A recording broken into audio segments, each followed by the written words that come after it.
Yeah, nimeshafanya baadhi, na wengine ni ukubwa labda hawapendi kutangazwa kwenye media kwamba yeye ni nani, ushawahi kufanya naye kazi, lakini nimeshafanya na brand kubwa nyingi tu ambazo tumezistyle na zikafanyia, zingine wanatumia kwenye matangazo na zingine ni event za kawaida tu wanazitumia design zetu ambazo tunazo. Na hata mwaka 2022 niliperform kwenye jukwaa la Swahili Fashion Week, niliperform kama designer. Kwa hiyo nilikuwa naonyesha generation nzima ya Masai, kutoka watoto kuja kuwa mamurani, kuja kuolewa na kuja kuwa mpaka wamekuwa wazee. Kila nguo inakuwa na wakati wake. Kuna zile tunaziita, kuna nguo za kawaida, alafu kuna zile sio Masai wote wana afford hizi accessory ambazo wanavaa. Kuna zile, kwa hiyo tunasema kuna familia ambazo na zenyewe ni royal. Kwa hiyo unakuta accessory alizo nazo tu ni za gharama, kwa hiyo sio kila mmoja anaweza kuziafford. Na hizi nguo pia zinatofautiana. Tuna nguo zinaanzia kwa bei ya $30,000 lakini mpaka kuna pisi ya $150,000. Kwa hiyo unaweza kuwa unaziona tu ni shuka za kawaida, lakini ziko na bei tofauti na quality tofauti. Kwenye kazi zako, kila mtu ana changamoto kwenye kazi yake. Kwanza kabisa, changamoto kubwa ni ipi ambayo unaipata kwenye kazi yako ambayo unaifanya? Changamoto kubwa ambayo tulionayo ni kuna watu wanaona anaweza kukupa kazi kwa kuona picha mtandaoni, lakini yule mtu amevalishwa na mtu tu ambaye sio Masai, kwa hiyo anaweza kawa amechanganyishwa accessories za kiume na za kike, zote ziko mtu mmoja amevaa. Kwa hiyo ukitaka kumwelekeza yule mtu, anaona kama umempunguzia yeye kupendeza. Sasa inakuwa ni changamoto, kwa sababu wakati mwingine na sisi tunasema kama nafanya uhalisia, nifanye uhalisia. Accessory ya kiume ibaki kwa mwanaume, accessory ya kike zibaki kwa mwanamke. Na vingine ni awareness tu ya watu kujua kwamba angalau sasa hivi mwamko umeongezeka kwenye harusi au events nyingi tu wanaweza kutumia attire za Kimasai, lakini mwanzoni ilikuwa ni ngumu kwa sababu wanaona kama ni nguo ya kawaida. Ni accessory au ni kitu cha kawaida tu ambacho sio cha thamani sana mtu kukivaa kwenye event kama harusi. Lakini ukimwona bibi harusi wa Kimasai na zile accessory zake, ukachukua mtu aliyevaa shela, hawaendani hata kidogo. Kwa thamani ya shela na zile accessory alizovaa, yule wa Kimasai bado atakuwa yuko juu zaidi, amependeza zaidi. Tumeona kwa vipindi mara kwa mara, sio sana lakini wamejitahidi sana watu maarufu wa muziki wanakwenda kwenye red carpet, huko kwenye tuzo wanavaa kidogo, wanachanganya Masai na nini. Unahisi ni kitu gani ambacho pia kwenye pageant, kwa mambo rembo kutuona watu wanafanya, unahisi ni kitu gani kinasababisha kwanza at least imekuwa acknowledged na bado haijakuwa acknowledged kwa ukubwa zaidi? Kinachofanya kiendelee kuwa acknowledged ni ule utofauti wake, sababu beats hizi zina rangi tofauti. Kwa hiyo hata kwenye muonekano mtu bado inakuvutia kuendelea kuziona. Kwa hiyo haichuji kwamba leo hii ukiniona na hii bracelet, bado kesho ukiniona nayo utaona kama ni kitu bado kinaonekana zaidi. Na kingine ni muamko au matangazo mengi ambayo tunayapata, kwa sababu tushaona kwamba kitu cha thamani tulichobakiwa nacho au utambulisho wa haraka kwa nchi yetu tulionao ni tamaduni ya Kimasai. Kwa hiyo yale matangazo au initiative zote ambazo serikali inafanya kwa ajili ya kuwatangaza Wamasai, inaongeza pia mwamko kwa watu kuona kwamba hizi accessory na nguo za Kimasai ni kitu ambacho kina uwezo kutuweka sisi kuwa na utofauti katika sehemu yote ambayo unaweza ukafika ukajulikana kabisa. Kwa sababu nikiwa nimevaa Kimasai sina haja tena ya kujitambulisha mimi ni Masai. Mtu anajua tu moja kwa moja huyu ni Masai. Ngumu tu ni kwamba kujua ni Masai wa Kenya au wa Tanzania, hiyo ni ngumu, lakini utajua tu halisia huyu ni Masai.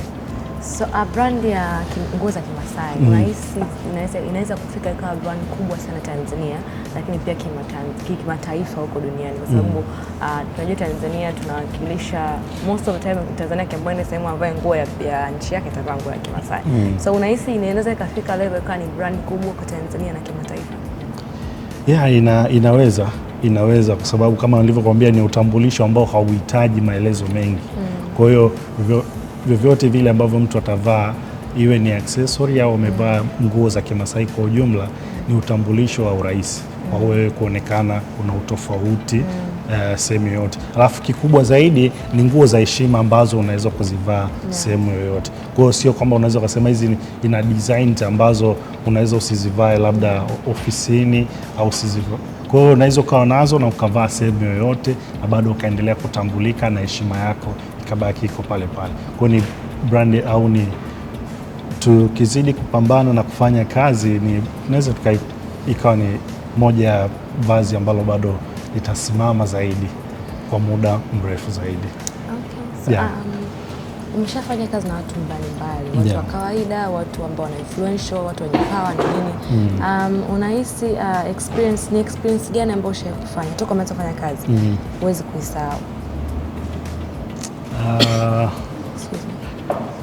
Experience ambayo ilikuwa nzuri au ina changamoto ni ya kuandaa kwenye event na timu ambayo tunatumika kwa ajili nawatumia kwa ajili ya mapokezi ya viongozi na watu wa event yote vile. Kwa hiyo kufanya event za serikali au kubwa ambao nilifanya na baraza la au watu wa event yao ya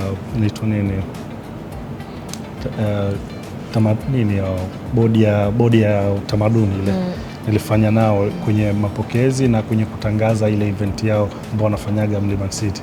Kwa hiyo ni event ambayo ilikuwa ni changamoto kwa sababu unahitaji kuorganize timu yako nzima na uhakikishe wote wana accessory na muonekano mzuri kwa ajili ya kufanya kazi ile ya mapokezi na kuonyesha kile ambacho wao walikuwa wanakihitaji. Kwa hiyo challenges zipo, lakini bado tunazipambana nazo na tuishi nazo kwa sababu tunaona ukifanikiwa kuikamilisha ile, unaona kabisa kuna kitu nimekipata na nimefurahi kwamba nimekamilisha lile jambo. Kwenye kuwa mtu kama designer labda akiwa anaandaa nguo yake au akiwa anaiweka kwenye mipangilio yake, huwa anatarajia pia yule mvaaji aendane na zile nguo, ai present vizuri. Toka umeanza kufanya kazi yako, huwa unapata disappointments nyingi au huwa unapata more ile unakuwa na furaha kutokana na mteja wako amewakilisha nguo ambayo umempatia? Nyingi nimekuwa nimefurahi kwa sababu tumejitahidi kumatch yule mtu na hata zote alizokuwa nazo. Kwa hiyo uzuri unamshauri, unampa huduma na unamshauri kwamba wewe kwa ulichochagua tutumie hichi. Na uzuri atakuelewa kwa sababu kama wewe ni bora kwenye sehemu yako, ni mtu rahisi kukusikiliza pia kwamba ushauri wako ulioutoa wewe unaujua zaidi, ndio maana umemshauri vile. Kwa hiyo tumejitahidi kumatch kile ambacho mteja anakihitaji au kile anachokitamani tukakifanya kikawa kwenye reality yake. Okay. Kwenye pia uandaaji wa nguo ambazo umetengeneza toka umeanza kutengeneza, kuna nguo ambayo ishakupa challenge, hadi kuna mteja ashakuja akakupa design ya nguo ikakupa challenge sana. How was the experience? Wapo ambao wamekuja wamenipa challenge, ambayo challenge zenyewe unakuta ndio hizi sasa modern ambazo una mix utoe nguo aina nyingine lakini iwe na ile theme ya Kimasai.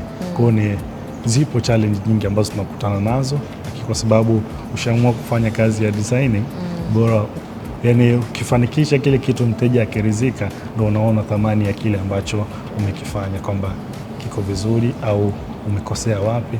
Kwa hiyo kuna kukosea lakini kuna kupatia zaidi kwa sababu ndo maisha yalivyo. Ya kufanya kazi na viongozi au na watu ambao wako professional huwa inasaidia sana kukusaidia wewe kukua professionally. Do you think wewe ufanyaje kazi wako na viongozi unakusaidia sana wewe kuwa professional kwenye sekta yako ya fashion? Imesaidia sana kufanya kazi na viongozi au watu wa status ya juu, inasaidia kwa sababu wao huwa wako straight kwa kile wanachokitaka. Kwa hiyo inakutengenezea discipline ya kujua nadili. Ukijua tu nadili na nani na unani unachokitaka, inakutengenezea confidence na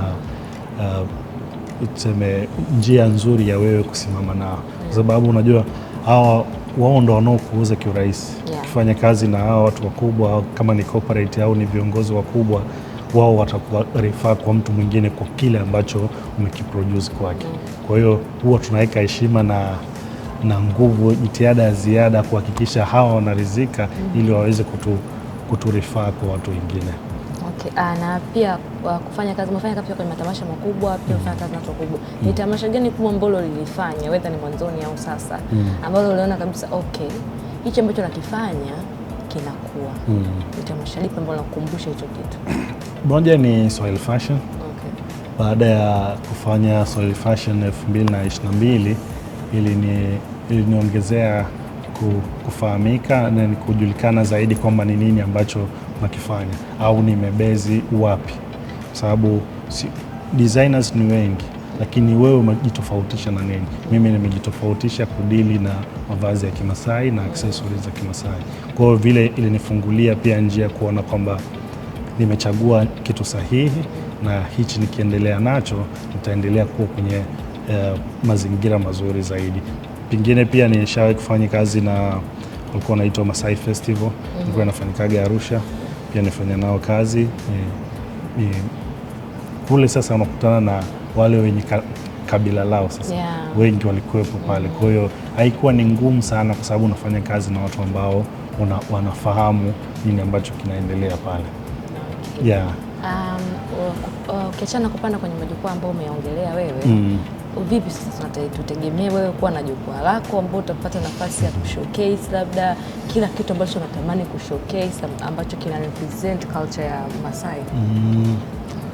Kuwa na jukwaa ni ndoto kubwa, lakini kwa sasa hivi tunajitahidi, kwa sababu unaweza kuwa tunatamani kuwa na event ambazo tunafanya kushowcase kile kitu ambacho Wamasai wanacho, lifestyle nzima ya Wamasai, jinsi wana maisha yao, chakula, dawa na vitu vyao vyote ambavyo walivyo navyo.